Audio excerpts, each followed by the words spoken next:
I'm Jen Piacenti with Fantasy Alarm, and I've got some DFS bargains for your Week 11. Number 1, Alex Smith.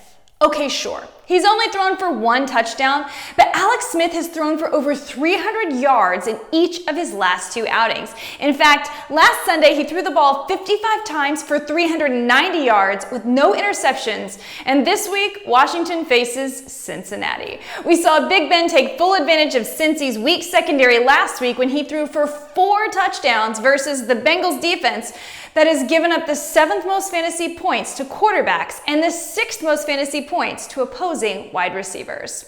Hello, Terry McLaurin. Smith is 6,600 on FanDuel and 5,300 on DraftKings.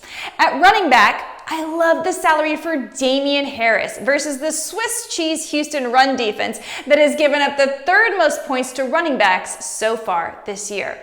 He's 5,800 on FanDuel and 5,700 on DraftKings. Now, yes, it's always risky using anyone from the Patriots backfield, but we have now seen Harris have 3 100-yard games, and the rookie is logging an impressive 5.5 yards per attempt.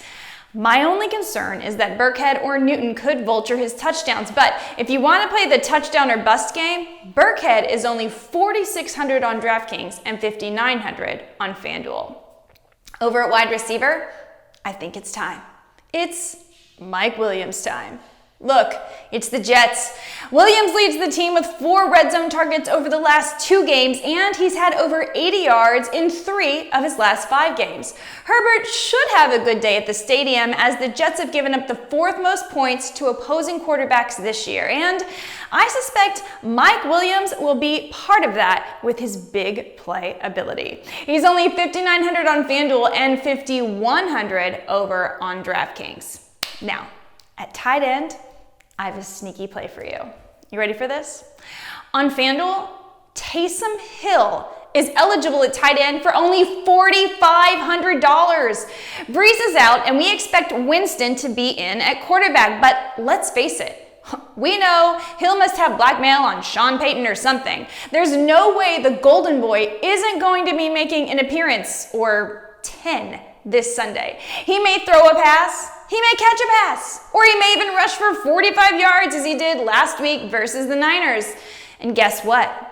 Atlanta has given up the most FanDuel points to tight ends, the 3rd most FanDuel points to wide receiver, and the most FanDuel points to quarterback. So with the lack of production at the tight end position this year, I don't see how you can pass up this salary on TAYSOM, who could be any of the 3. If you're over on DraftKings, I love the price for Logan Thomas versus a Cincinnati defense that has given up the 2nd most points to tight ends this year. As we mentioned above, Alex Smith loves to throw short, and Thomas has seen 6 targets in each of his last 2 games with Alex Smith under center. He's only 3,300 on DraftKings and 5,200 on FanDuel. Go out and cash.